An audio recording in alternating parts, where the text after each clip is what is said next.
bonjour à tous. Merci beaucoup de votre présence, de votre participation. On est ravis de vous avoir avec nous pour vous parler de ce thème-là, l'intérim de RPO, le portage salarial. Donc voilà, on va aujourd'hui vous décortiquer un petit peu tout ça. Ce qu'on va voir aujourd'hui, c'est comment pouvoir recruter en restant souple via l'intérim, le RPO, le portage salarial. On va déjà passer tout ça en revue. L'objectif, c'est de vous donner des pistes vraiment pour optimiser votre masse salariale et savoir quoi utiliser, et notamment quand vous avez essoufflé votre budget recrutement.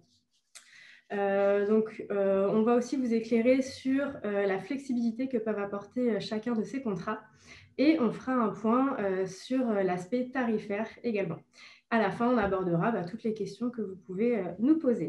On va commencer par une petite présentation rapide de Fanny et moi, de Fedhuman, le cabinet de recrutement que l'on représente, auquel on appartient, qui est spécialisé sur tous les profils RH et paye sur du recrutement et de l'intérim. Moi, me concernant, ça fait 4 ans, dans quelques jours, que j'ai rejoint Fedhuman et 6 ans au total que je fais du recrutement. Ça fait 4 ans en fait que l'intérim, c'est mon quotidien avec Fedhuman. Au sein du groupe Fed, j'ai aussi un rôle de formatrice interne et je fais également partie du groupe diversité que l'on a dans le groupe Fed. La diversité où on va traiter tout ce qui peut être lié à la discrimination et surtout où on met un maximum d'actions de non-discrimination. C'est très important quand on est un cabinet de recrutement. Fanny, je te laisse te présenter. Alors moi c'est Fanny, donc moi je suis dans le recrutement depuis 3 ans, dont 2 ans dans une semaine chez Fedhuman justement. Alors pour ma part, avant le recrutement, je travaillais plutôt dans le domaine de la formation et la gestion de carrière en entreprise. Moi j'aime les RH, j'aime m'intéresser à tous les sujets qui y sont liés et même les plus techniques comme l'intérim. Bien sûr, je suis aussi attachée à la partie conseil et accompagnement qu'on peut avoir justement en tant que prestataire. Du coup, on va pouvoir commencer, comme disait Laurie, sur notre plus grosse partie, qui est l'intérim. Alors, dans un premier temps, à qui et pour quel métier s'adresse l'intérim? Il faut savoir que l'intérim, il n'y a pas vraiment de restrictions. C'est tout type d'entreprise, tout secteur, tout métier, ou presque. Il y a quand même certaines règles à respecter pour la majorité des employés, comme nous verrons. Et à savoir, les travaux dangereux sont interdits pour les intérimaires, par exemple. Concernant le cadre légal, comment fonctionne l'intérim? Il faudra prendre en compte plusieurs éléments. Dans un premier temps, les différents motifs. Alors, les principaux motifs sont l'accroissement d'activité, l'accroissement temporaire d'activité et le remplacement. Il en existera d'autres, type le temps de latence avant l'arrivée d'un CDI, ou bien le terme minimal, ce qu'on appelle aussi terme imprécis. Ça, c'est un motif qu'on utilise dans des cas très spécifiques. Par exemple, en attendant le retour d'un collaborateur absent, sans visibilité sur la date. En l'occurrence, ça peut durer très longtemps, voire parfois des années. Donc, si ça vous intéresse, on pourra en reparler ultérieurement, mais pour le webinaire, on présentera déjà les cas les plus réguliers, histoire de ne pas trop vous perdre avant la fin. Et juste pour information, un contrat d'intérim ne peut avoir ni pour objet ni pour effet de pourvoir durablement un poste dans votre entreprise. Alors, au niveau de la durée, globalement, la durée ne peut pas dépasser 18 mois maximum. Et un contrat peut être renouvelé 2 fois maximum, c'est-à-dire le contrat initial plus 2 prolongations, et le tout pour 18 mois, donc max. Il existe une solution pour garder votre intérimaire quand c'est de l'accroissement d'activité, mais il faudra respecter le délai de carence. Donc, dans le cadre d'un accroissement temporaire d'activité, si vous souhaitez reprendre votre intérimaire pour le même poste et le même motif, alors que vous avez déjà épuisé vos 2 prolongations, vous devrez respecter ce qu'on appelle le délai de carence, allant de quelques jours à plusieurs semaines. Ce délai dépendra de la durée de son contrat initial et ça, votre agence pourra vous aider à le calculer. Si vous ne respectez pas le délai de carence et que vous enchaînez un nouveau contrat avec l'intérimaire, attention parce que ce sera une amende de près de 4 000 € qui va vous guetter. Au niveau de la fin d'un contrat d'intérim, comme son nom l'indique, c'est un contrat. Les dates et les durées sont donc à respecter. Contrairement à ce que veut la légende, on ne se sépare pas d'un intérimaire du jour au lendemain et sans motif. C'est bien pour ça que votre consultant sera aussi soigneux dans le recrutement de votre intérimaire que pour un candidat en CDD ou en CDI. En tout cas, c'est comme ça que nous, on va fonctionner. De même, l'intérimaire ne peut pas quitter son poste du jour au lendemain. Sachez que si votre intérimaire quitte sa mission pour une autre mission d'intérim, vous êtes en droit de réclamer des dommages et intérêts. Il n'y a qu'un seul cas dans lequel l'intérimaire peut démissionner, c'est s'il part pour un CDI et s'il vous en apporte la preuve. Il aura quand même à ce moment-là 2 semaines de préavis maximum. Globalement, on parle d'1 jour pour 5 jours travaillés, avec limite 2 semaines. Le principe est établi comme tel dans le contrat. On va toutefois retrouver une certaine part de flexibilité, toujours bien réglementée, mais qui se traduit par la souplesse. Effectivement, contrairement à d'autres formes de contrat, avec l'intérim, vous pouvez bénéficier de cette notion. La souplesse, c'est ce qui vous permet de faire durer votre contrat un peu plus longtemps que prévu ou d'y mettre fin un peu plus tôt. Il s'agit de quelques jours. La durée précise dépend là aussi de la durée du contrat. Elle est à l'initiative de l'employeur et non pas de l'intérimaire. C'est vous, employeur, qui pourrez choisir de l'activer si vous en avez besoin. Et c'est là qu'on retrouve la flexibilité de l'intérim. Alors, autre notion, l'égalité de traitement. Retenez bien que l'intérimaire est un salarié comme les autres dans le sens où il va bénéficier pour une grande partie des mêmes avantages que vos salariés. Par exemple, les modalités de restauration, donc l'accès au restaurant d'entreprise si vous en avez un, des tickets restaurants si vous en avez. Il va bénéficier aussi du système de primes que vous avez. Si par exemple vous avez une prime d'habillage dans votre société, il doit en bénéficier aussi. Certaines choses ne rentrent pas dans cette égalité de traitement, comme par exemple la participation, puisque l'intérimaire est éligible à la participation de sa société d'intérim, et la mutuelle, parce qu'il bénéficie de la mutuelle des intérimaires qui s'appelle Intérimaire Santé. Au niveau des congés, alors l'intérimaire n'a pas de congé payé à proprement parler. Il bénéficie d'une indemnité de congé payé, une ICPP, qui sera versée à la fin de son contrat. Elle correspond à 10% de sa rémunération brute. Les RTT sont gérés par l'agence d'intérim ou le cabinet, à qui vous aurez indiqué s'il y a des RTT ou pas, parce que c'est elle qui fera le calcul du nombre de RTT dont va bénéficier votre intérimaire. C'est aussi l'agence qui va ensuite gérer ce compteur de RTT. S'il ne les prend pas, ça sera soldé à la fin de son contrat, mais ça reste l'agence d'intérim qui fera ce suivi. Alors, pour conclure, vous avez compris que l'intérim est très encadré par la légalité, comme un CDI ou un CDD. Ce qui sera donc important à retenir vraiment, c'est que quand il faudra réaliser le contrat, il faudra transmettre à l'agence d'intérim le même niveau d'information. Au-delà du cadre légal, l'intérim pourra vous apporter quand même de la flexibilité et c'est ce que Laurie va aborder maintenant. Je passe donc du coup aux avantages et effectivement, qu'est-ce qui va faire que c'est intéressant pour vous de choisir l'intérim pour recruter. Très clairement, en ayant un intérimaire chez vous, vous n'avez pas d'impact sur votre masse salariale. Et sachez que l'intérimaire apparaîtra quand même dans vos effectifs, mais en tout cas, pas dans votre masse salariale. Et évidemment, en recrutant un intérimaire aussi, toute la paye va être externalisée auprès de la société d'intérim, ainsi que toute la partie gestion administrative du collaborateur. Alors, la gestion administrative au sens large, c'est-à-dire que voilà, s'il y a un événement familial, un arrêt maladie, ou encore une demande de formation, si votre intérimaire veut se former pour tout ce qui est derrière le suivi auprès de locaux, etc., tout ça, c'est votre agence d'intérim qui va s'en charger. L'agence d'intérim ou le cabinet peut aussi vous apporter du soutien au quotidien sur des petits problèmes quotidiens. Ça peut être s'il y a un souci dans les horaires avec l'intérimaire, parfois la relation est un peu compliquée, vous avez votre consultant qui va être là pour faire un petit peu tampon et pour gérer un petit peu ce genre de soucis. Votre agence d'intérim ou cabinet et les personnes qui vont donc gérer toute cette partie administrative, ce sont vraiment des experts sur le droit social, sur toute la réglementation qui vont vous permettre de garantir vraiment que vous respectez le cadre légal et qu'il n'y a pas d'impair. Ils vont être là vraiment pour vous conseiller à ce niveau-là. Typiquement, si on prend les motifs que Fanny vous présentait tout à l'heure et le motif d'accroissement, par exemple, vous savez, quand vous donnez un motif pour faire un contrat, vous devez aussi apporter une petite partie, une petite justification. Voilà, c'est pas toujours facile de savoir est-ce que c'est légal, est-ce que c'est correct ou pas. Voilà, là, vous savez qu'en passant par l'agence d'intérim, par ces experts, ils vont pouvoir vous dire attention, là, on est un peu border ou on n'y est pas du tout. Bref, ils vont vraiment vous conseiller là-dessus. Donc, de vrais experts que vous pouvez avoir. Et évidemment, l'intérim, c'est connu pour ça. Ça vous apporte une grande réactivité dans le recrutement puisque vous pouvez avoir une personne disponible pour le lendemain et le contrat réalisé dans la foulée.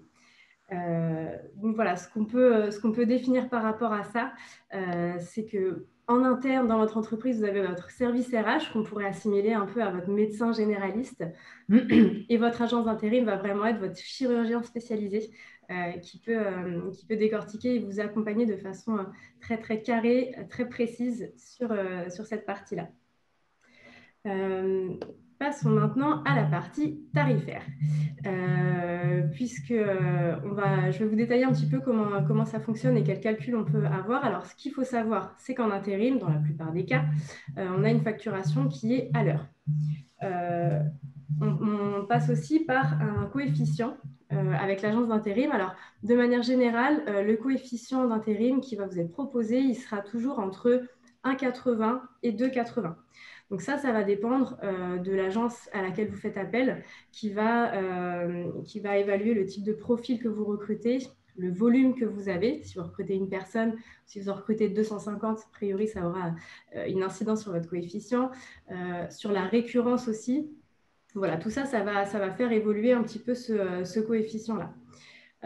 Et donc derrière, pour avoir cette facturation à l'heure. Alors, je vais vous faire une petite démonstration pour la partie calcul pour que vous puissiez évaluer à combien peut vous revenir un intérimaire. Donc, il y a une formule à retenir qui est très simple, que vous voyez affichée, qui est salaire fois durée du contrat d'intérim fois le coefficient. Donc, si on prend un exemple, admettons qu'on a un intérimaire, Jacques, qui sera en contrat de 35 heures sur une rémunération de 32 000 euros brut annuel. Et admettons que vous avez un coefficient avec votre agence d'intérim qui est à 2,20. Comment ça se passe derrière?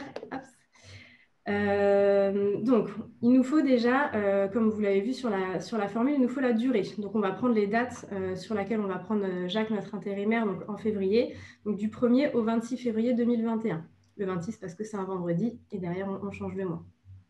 Donc, pour avoir grossièrement le calcul sur un mois, on va donc faire le salaire de Jacques sur un mois, donc 32 000 sur un mois, ramené à un mois, ça nous donne 2 666 fois 1, donc un mois, fois 2,20 le coefficient, et ça nous donnera donc 5 865 euros de facture mensuelle. Mais là, comme vous le voyez, on n'est pas lissé à l'heure, et typiquement en février, on sait qu'on a vraiment moins de jours travaillés, donc moins d'heures, donc on n'est pas tout à fait précis. Pour avoir quelque chose de plus précis, il faut qu'on fasse un petit calcul préalable et donc qu'on détaille un petit peu. Donc, il faut tout simplement qu'on ramène tout à l'heure. Voilà, donc prenons le temps travaillé. Donc, on a dit qu'en février 2021, là, du 1er au 26, ça va nous donner exactement 20 jours travaillés. On sait que Jacques, qui est en 35 heures, travaille donc 7 heures par jour. Donc, si on fait 20 x 7, on sait que Jacques, sur le mois de février, va travailler 140 heures. Ensuite, il nous faut aussi ramener le salaire de Jacques à l'heure, puisqu'au mois, il est à 2066 euros. 666, très bien, mais il nous faut son salaire à l'heure. Alors ça, ça va être son taux horaire. Il y a un calcul spécifique pour avoir le taux horaire. Je ne rentre pas dans les détails aujourd'hui pour qu'on reste très compréhensible, mais évidemment, c'est un calcul qu'on peut vous donner. Et de toute façon, c'est aussi un calcul que votre agence d'intérim, enfin même pas un calcul, un taux, le taux horaire, votre agence d'intérim, votre cabinet doit pouvoir vous le donner spontanément sans souci. Vous pouvez aussi vous passer de ce calcul-là. Là, en l'occurrence, donc pour Jacques qui est à 32 000 euros brut, son taux horaire, il va être de 17,57 euros. Donc si on reprend notre formule à l'heure, on a donc le taux horaire de Jacques, 17,57 euros, fois le nombre d'heures travaillées sur février, 140, fois notre coefficient, ça ne bouge pas. Qui est de 2,20 et ça nous donne 5 411 de factures mensuelles, en tout cas pour le mois de février. Donc, vous voyez bien que la facture d'intérim va vraiment dépendre des variations d'heures. Il y a une forte incidence là-dessus et que c'est important d'avoir tout ça à l'heure pour avoir une idée la plus précise possible. Donc, vous comprenez pourquoi, si vous avez un intérimaire sur plusieurs mois, ben, sur chaque mois, vous n'aurez pas exactement en fait, le même montant de facture. Et il en va de même du coup pour l'intérimaire qui, lui, n'aura pas strictement la même paye, le même montant sur son bulletin de salaire chaque mois en fait. Voilà. À retenir aussi sur cette partie coût, comme pour un salarié interne, vous allez aussi payer donc, par votre agence d'intérim pour votre intérimaire tout ce qui va être part patronale de tickets restaurant, indemnisation de transport, visite médicale. Et donc tout ça, ça rentre aussi dans le calcul de l'intérim. Donc c'est des choses qui vont être un petit peu en plus. Vous savez que vous avez la formule pour avoir vraiment la tendance précise de combien va vous coûter votre intérimaire. Il y a aussi ces petits à côté, évidemment, qui sont à savoir. Voilà, j'espère que cette partie sur l'intérim était claire. J'espère que personne n'a eu de maux de tête avec la partie calcul et que c'était assez précis. On va maintenant aborder la partie du RPO avec Fanny qui va vous présenter ça. Fanny, je te laisse la parole. Oui, alors le RPO ou Recruitment Process Outsourcing, bon, j'ai pas un accent super, hein, veuillez m'excuser. Donc le RPO, c'est un contrat de détachement qui fonctionne sur le principe de prestation. On appelle ça plus globalement du BPO, Business Process Outsourcing. Et les métiers et activités concernés par le BPO seront, alors pour la partie RH, tout ce qui va être la paye, le recrutement, la formation, mais ça concernera aussi la comptabilité, le marketing, le support technique, le SAV ou encore la logistique. Ici, donc, on fait le focus sur le RPO qui lui concerne la partie recrutement, parce que c'est un peu quand même notre expertise. Donc, le RPO permet d'externaliser totalement ou partiellement le process de recrutement en le confiant à un consultant externe qui appartient à un cabinet de recrutement, mais qui exerce le plus souvent depuis les locaux et surtout pour le compte d'une seule et même entreprise. Alors, pourquoi choisir le RPO ? Donc, je vais vous donner une petite liste pour vous éclairer là-dessus. Vous pouvez faire appel à du RPO si vous souhaitez recruter un recruteur sans impacter ni votre masse salariale ni vos effectifs. Si tout comme pour l'intérim, vous souhaitez externaliser la paye et la gestion administrative du candidat. Si vous n'avez pas le temps de former et de suivre votre collaborateur recruteur. Si vous souhaitez bénéficier en interne des outils d'un cabinet de recrutement, et dans la continuité, vous pourrez faire appel à du RPO si vous souhaitez un recruteur qui ait l'accompagnement d'un cabinet de recrutement au quotidien, c'est-à-dire sur la formation, sur le soutien avec d'autres consultants sur des problématiques de recrutement. Vous pourrez aussi faire appel à du RPO si vous avez des recrutements volumiques à faire, par exemple une campagne d'alternance. Alors, c'est vrai que c'est parfois plus rentable d'embaucher un RPO pour s'en occuper que de payer l'amende dans le cas où vous ne remplissez pas vos obligations. Et dans la même idée, si vous avez des pics d'activité saisonniers sur vos recrutements. Vous pouvez aussi faire appel à du RPO si vous souhaitez un recruteur spécialiste de vos métiers et si vous souhaitez une flexibilité totale dans la prolongation ou la fin de contrat. Pour la partie tarifaire, alors là, pour calculer le RPO, on passe par un TJM, un taux journalier moyen, c'est-à-dire une facturation à la journée. Là où pour l'intérim, on parle en heures, avec le RPO, on parle à la journée. On n'a pas de coefficient comme pour l'intérim parce que tout est compris dans le TJM. Pour vous faire une petite démonstration de calcul, là encore.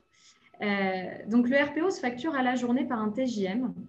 Et si on garde l'exemple de Jacques, qui est chargé de recrutement avec 2 ans d'expérience et qui se met en RPO, donc pour lui, le TJM sera de 350 € par jour. Sur une moyenne de 20 jours travaillés dans le mois, on aura donc 350 € x 20, ce qui nous donnera 7 000 € de facture mensuelle. J'espère que je ne vous ai pas trop perdu. Donc voilà, globalement pour le sujet du RPO, que l'on peut retrouver d'ailleurs de plus en plus dans certaines entreprises. Je vais repasser la main à Laurie pour évoquer encore un autre dispositif qui est le portage salarial. Passons donc au portage salarial. Alors, où là, ce n'est pas un contrat en tant que tel, mais vraiment un dispositif en fait qui permet à l'entreprise de faire appel à des indépendants, mais qui n'auraient pas leur structure juridique propre, c'est-à-dire qui n'auraient pas de micro-entreprise ou de URL. Alors, sur le portage, donc, on a vu avec le RPO que ça concernait une population spécifique qui sont les recruteurs. Sur le portage salarial, ça va surtout concerner donc, des indépendants, mais surtout des seniors et des personnes qui vont être experts dans un domaine donné. Il y a vraiment cette notion d'expertise. En fait, ces indépendants vont se tourner vers le portage salarial pour conserver les avantages du salariat, notamment la couverture sociale, la prévoyance, la complémentaire santé et la retraite. Et puis, ça leur permet aussi d'avoir une responsabilité civile professionnelle. Donc, en résumé, ce sont des candidats indépendants, autonomes, qui ne recherchent pas un emploi pérenne, mais plutôt qui vont, eux, proposer leur expertise, en fait.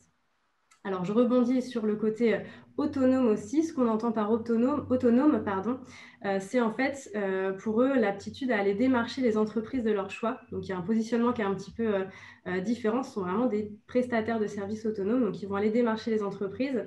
Ce sont eux qui vont définir avec l'entreprise le cadre et l'étendue de la prestation. Ils vont aussi se mettre d'accord sur le prix. Et puis, le porté va aussi décider lui-même de l'organisation, de son emploi du temps, de son temps de travail et de repos. Donc, c'est vraiment quelqu'un qui a un positionnement de conseil plus, si on peut définir ça comme ça.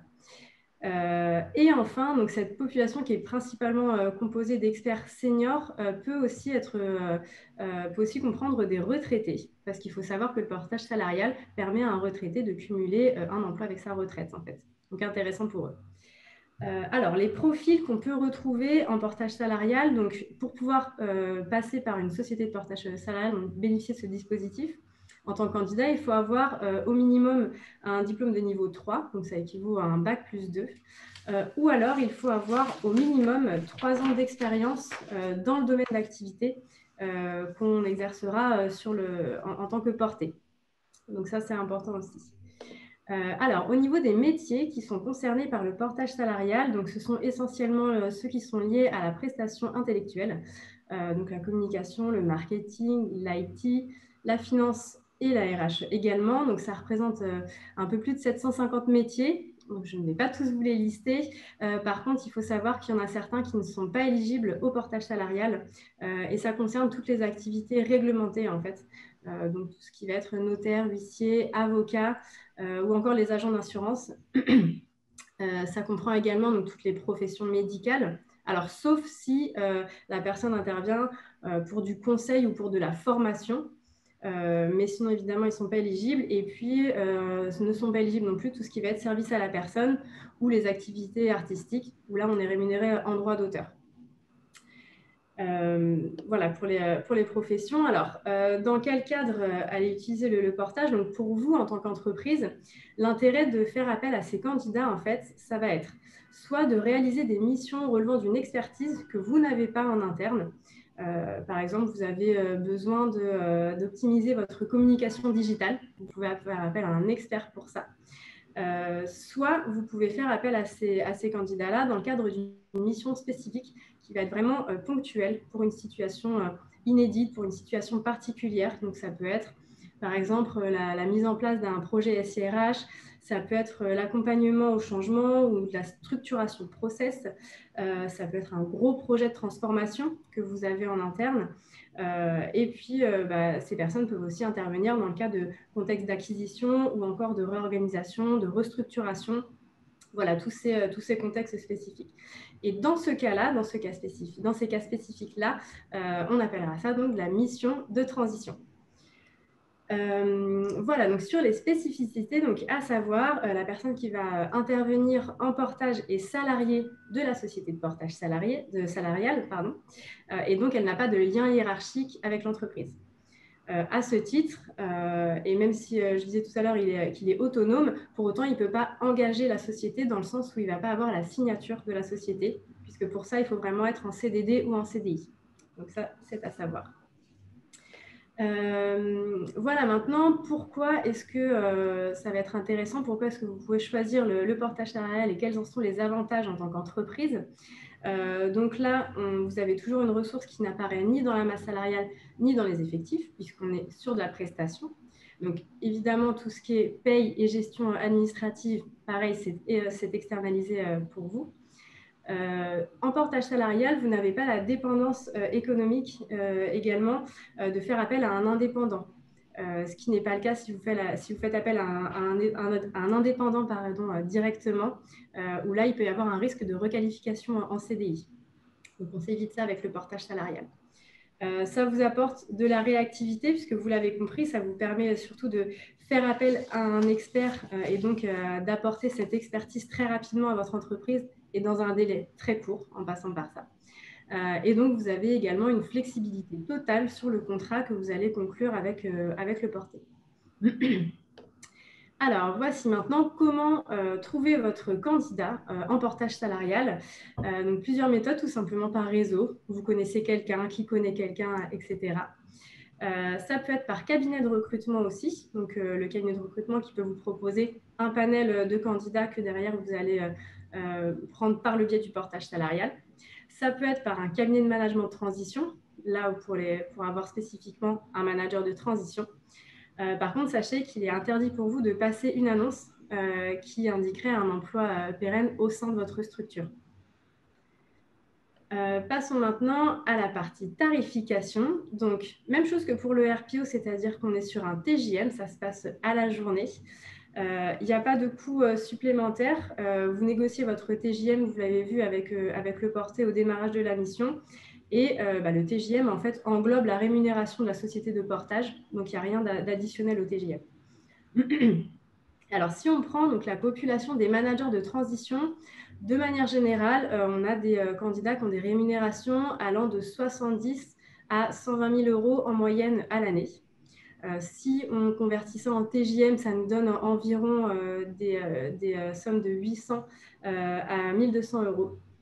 Donc là, très simple, on reprend le même calcul. On a en général une moyenne de 20 jours travaillés par mois. Donc, je prends une moyenne entre 800 et 1200, prenons 900. Si on fait 900 x 20, voilà, vous avez une facture mensuelle à 18 000 euros. À savoir néanmoins, dans la convention collective du portage salarial, il est imposé un montant minimum de prestations, donc un TJM minimum, en fait, tout simplement, qui sera de 260 euros. Si on convertit ça en rémunération pour la personne, ce serait une personne qui serait à un minimum de 34 000 euros.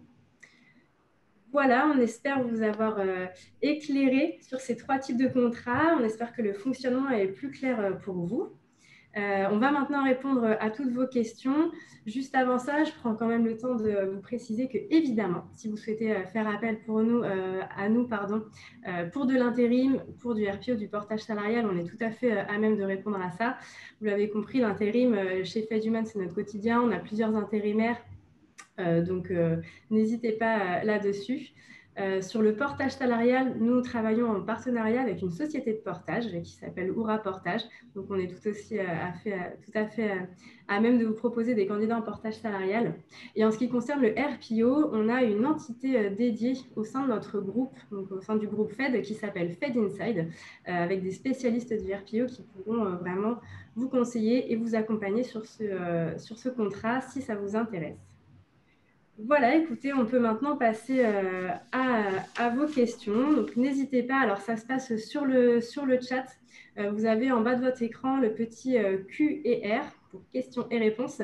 Donc, vous avez juste à taper votre réponse dans la barre et on pourra y répondre à l'oral avec Fanny. Je prends juste le temps d'un petit verre d'eau et je vois quelques premières questions. On va aborder. Fanny, je te laisse répondre peut-être si tu veux. Ouais.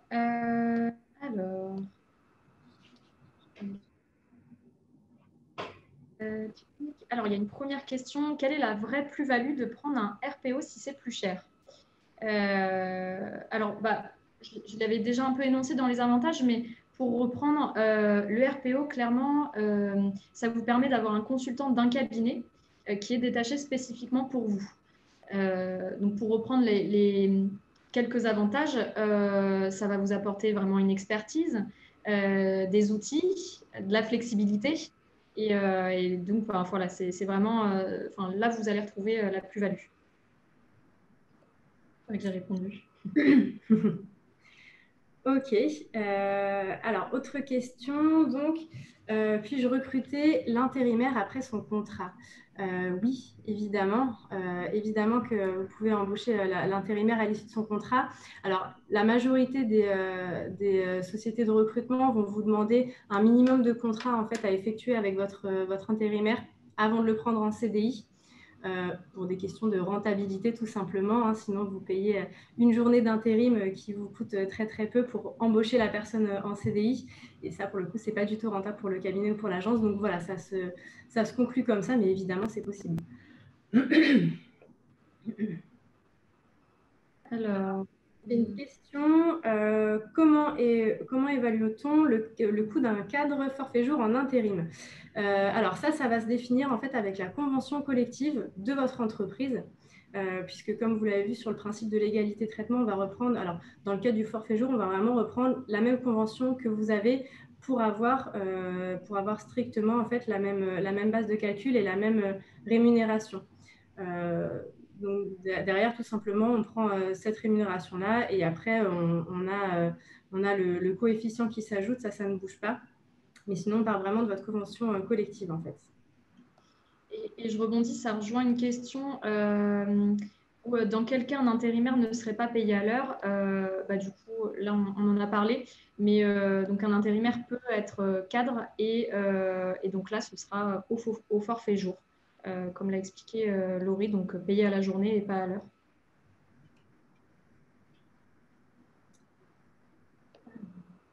Oups, ok.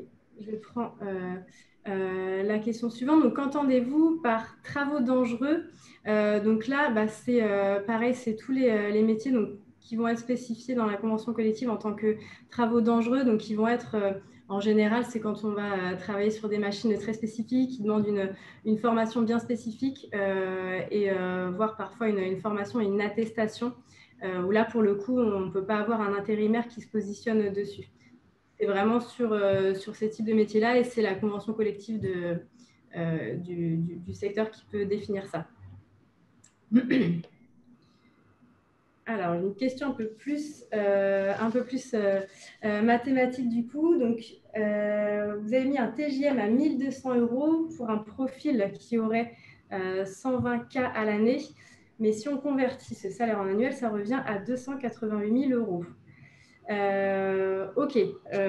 Alors, je vois effectivement le sens de la question dans le sens où le TJM ne va pas être une équivalence au jour du salaire annuel de la personne.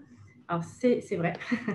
Le TJM n'est pas une équivalence jour du salaire de la personne. En fait, ce qu'il faut bien retenir dans ce qu'on disait, c'est que le TJM, en fait, ça comprend le salaire effectivement, mais ça comprend aussi tous les frais de fonctionnement de l'agence ou du cabinet qui prend à sa charge, donc vous savez, tout ce qui va être la partie charge sociale par exemple. Donc voilà, c'est pour ça qu'on propose un coût global à la journée qui englobe à la fois la rémunération, mais à la fois tous ces éléments-là aussi, parce que forcément la société se rémunère en même temps, donc tout ça est compris dans le TJM. J'espère qu'elle est claire ma réponse. Fanny, ça va, c'est clair pour toi? Après, pour moi, oui. Ouais. C'est déjà un premier niveau. Là, on a une nouvelle question sur le RPO concernant la flexibilité. Quelle flexibilité peut-on avoir exactement dans la fin d'un contrat RPO? Alors, on peut tout à fait arrêter le contrat. Concernant le RPO, c'est vrai qu'on peut arrêter le contrat avant la fin si on respecte un préavis d'1 mois. Donc, pas de souci pour arrêter avant la fin prévue. Il faut simplement prévenir la société de RPO en amont. Et la flexibilité se retrouve aussi dans les renouvellements. Comme on l'a dit, il n'y a aucune restriction à ce niveau-là, vraiment. On peut renouveler autant de fois qu'on veut, contrairement à l'intérim où on a quand même une durée maximale. Là, vraiment, vous avez, c'est interminable. Oui, c'est très flexible, quoi. Ok. Nouvelle question, alors par curiosité, on aime bien les questions de curiosité, à partir de quel volume de recrutement estimez-vous que le RPO peut être avantageux versus l'intérim? Alors, ça va être compliqué à vous dire parce qu'en fait, ça va dépendre vraiment du profil que vous allez rechercher. En RPO, vous pouvez avoir, selon votre besoin, des profils très juniors parce que votre mission ne demande pas forcément d'avoir quelqu'un d'extrêmement expérimenté. Et donc forcément, votre TJM, il va être relativement bas. Si vous avez maintenant quelqu'un de 10-15 ans d'expérience, forcément, ça augmente le tarif. Et du coup, c'est la même chose avec l'intérim. Ça dépend vraiment en fait du profil que vous pouvez avoir et du volume que vous évoquez aussi. Là, j'aurais du mal à vous répondre comme ça au pied levé. Si vous avez un vrai sujet, on peut s'en reparler très concrètement, mais il me faudrait plus d'éléments en fait pour vous répondre très concrètement à cette question. Et du coup, je vois donc la question suivante. Donc, le consultant RPO peut-il avoir un niveau d'intervention terrain ou est-il réglementé par des questions de sécurité, notamment pour les métiers techniques? Alors, sachant que sur le RPO, on est vraiment sur un métier de recruteur, a priori, les recruteurs sont plus à l'aise dans un bureau que sur un chantier ou sur une surface de vente. Donc, très clairement, c'est des personnes qui ne sont pas amenées à aller sur le terrain, en fait. Ils peuvent recruter ce type de métier sans problème. Évidemment, l'un n'empêche pas l'autre, mais c'est plus pratique dans un bureau que sur le terrain même. Alors, je vois une nouvelle question. Dans le cadre du RPO, peut-on bénéficier de plusieurs chargés de recrutement en même temps pour une même mission ou des missions différentes? Et cela a-t-il un impact sur le tarif? Alors, je prends les deux questions en une. Donc, oui, évidemment, vous pouvez avoir plusieurs chargés de recrutement sur une même mission. Si vous avez des milliers de profils, non, bon, j'exagère, mais évidemment, si vous avez un nombre très important de profils à recruter et que ça nécessite 2, 3, 4, 5 personnes, 2, 3, 4, 5 RPO, évidemment, vous pouvez prendre plusieurs personnes. Ça aura un impact sur le tarif, forcément, parce qu'a priori, on paye chaque personne. Donc, ça va augmenter votre tarif. Je pense que chez Fed Inside ou chez d'autres prestataires du RPO, il y a une négociation qui peut être faite sur la partie volumique. Si vous embauchez plusieurs personnes par le même prestataire, ça me semble assez logique. Et voilà, mais j'ai répondu à toute la question du coup. Voilà. On a une nouvelle question sur les intérimaires. Alors, comment sont gérés les RTT? Les intérimaires ont-ils le droit d'avoir des RTT si l'entreprise a des RTT? Oui, du coup, on en a parlé. Les RTT, en fait, sont là gérés par l'agence d'intérim ou le cabinet, à qui l'entreprise doit indiquer s'il y a des RTT ou pas, parce qu'effectivement, c'est l'agence ensuite qui fera le calcul du nombre de RTT dont bénéficie l'intérimaire. Donc, c'est l'agence d'intérim qui va gérer le compteur de RTT en fonction de ce qu'aura indiqué l'entreprise.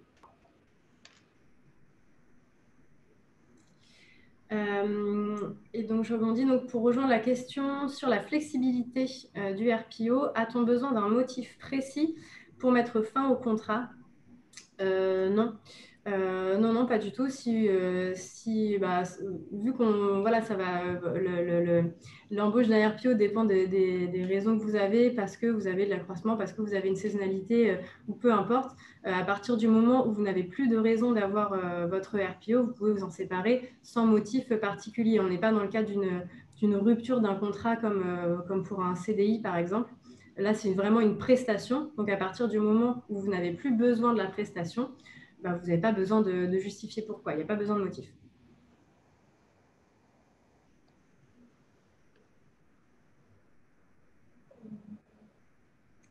Alors après, j'ai une question. Donc, dans les trois cas, j'imagine intérim, RPO, portage salarial. Comment est assurée la protection d'informations confidentielles, propriété intellectuelle, confidentialité? Ça, c'est quelque chose. Alors, les trois, c'est pas géré de la même façon dans les trois cas. Mais notamment dans le portage, le RPO, il y a un contrat qui va être signé à l'avance sur la partie confidentialité, donc qui va engager la personne qui rejoint l'entreprise, en tout cas les locaux de l'entreprise, qui va signer un accord de confidentialité sur ça. Sur l'intérim, c'est vrai qu'il n'y a pas quelque chose qui est signé en tant que tel. Je pense que je vais creuser cette question pour pouvoir vous répondre précisément sur la partie intérim. Mais dans tous les cas, la société d'intérim, le cabinet, s'engage aussi à ce que la personne qu'on vous délègue en intérim respecte toute la confidentialité, tous les process, tout ce qui se passe dans l'intérim aussi, pour que, selon l'égalité de traitement, s'il y a une faute de la part de l'intérimaire, on puisse la gérer derrière, la répercuter et que ce soit traité au même titre que si c'était un salarié en interne, en fait. Voilà, mais je pourrais reprendre contact avec vous après si vous souhaitez qu'on approfondisse un petit peu cette question. Rebondis sur la question du... alors, je reprends, c'était à partir de quel volume de recrutement estimez-vous que le RPO peut être avantageux, puisqu'on a Sophie Johannes, du coup, de Fed Insight, qui nous a aidé pour cette question, finalement. Donc là, elle nous a donné une petite idée. Ce sera à partir de 10-15 postes minimum. Ok, merci pour la précision, Fanny. Alors, quid de la flexibilité des auto-entrepreneurs? La question est un peu large. Dans le sens auto-entrepreneur, en opposition peut-être à quelqu'un qui sera en portage salarial. Alors, c'est moins le sujet que je connais, les auto-entrepreneurs, mais évidemment, ce sont des personnes qui ont de la flexibilité, par contre, qui n'auront pas, eux, à titre personnel, qui ne vont pas avoir tous les avantages du salariat qu'ils peuvent avoir quand ils passent par le portage salarial. Donc, par rapport à l'entreprise, voilà, il y a toutes les conditions qu'on a évoquées tout à l'heure. Il y a la potentialité d'avoir la requalification en CDI. Voilà, il y a une relation qui est un petit peu différente. Donc, c'est deux statuts qui sont vraiment différents, le portage salarial et l'auto-entrepreneur. Néanmoins, il n'y a pas d'impact sur la flexibilité. Je pense que quelqu'un qui est auto-entrepreneur, s'il veut travailler 2 jours ou s'il veut travailler 1 mois, s'il veut travailler pour 1, 2, 3 entreprises, c'est lui qui choisit. À ce niveau-là, la différence, ce n'est pas là qu'on va mesurer la différence en fait, entre un auto-entrepreneur et un porté, en fait. Voilà. Ensuite, il est interdit d'employer un intérimaire sur un poste dit pérenne. Effectivement, est-ce aussi interdit pour une personne en portage salarial, en dehors des métiers interdits? Alors, oui, ça n'a pas vocation, le portage salarial, à combler un poste qui doit être pourvu en intérim. Le portage salarial, c'est vraiment l'intervention d'un prestataire pour une mission définie. Parce qu'on a pour une mission vraiment définie ou pour une recherche d'expertise spécifique. À partir du moment où vous projetez quelqu'un parce qu'il y a un besoin pérenne sur l'entreprise, que ce soit par l'intérim ou par le portage salarial, vous n'êtes pas censé passer par ce biais-là, mais bien par le CDI. Voilà, j'espère que c'est assez clair aussi.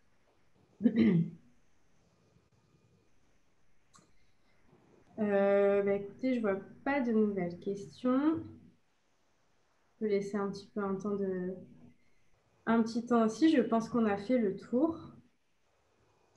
De toute façon, si jamais il y a des questions qu'on aurait zappées, ou en tout cas s'il y en a d'autres qui vous viennent après le webinaire, il ne faudra pas hésiter à nous solliciter en direct.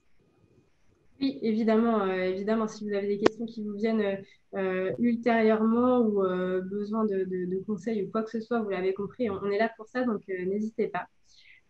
Écoutez, je pense que c'est le moment pour nous de vous quitter. Merci beaucoup pour votre attention. Voilà, on espère vraiment avoir été assez clair. On reste à votre disposition. Merci beaucoup pour toutes les questions que vous nous avez adressées aussi, qui permettent de rendre ça un petit peu plus vivant, même si bon, on n'a pas cet échange en direct qu'on pourrait avoir. Mais voilà, en tout cas, ça donne un petit peu un petit peu de rythme. Voilà, c'est agréable aussi pour nous d'avoir des questions concrètes auxquelles répondre. Et du coup, c'est aussi pour ça qu'on se rend disponible par la suite si vous en avez d'autres. Je vous souhaite une très bonne après-midi à tous. Et puis, écoutez, rendez-vous au prochain webinaire si vous le souhaitez, avec plaisir en tout cas. À très bientôt. Au revoir. Au revoir.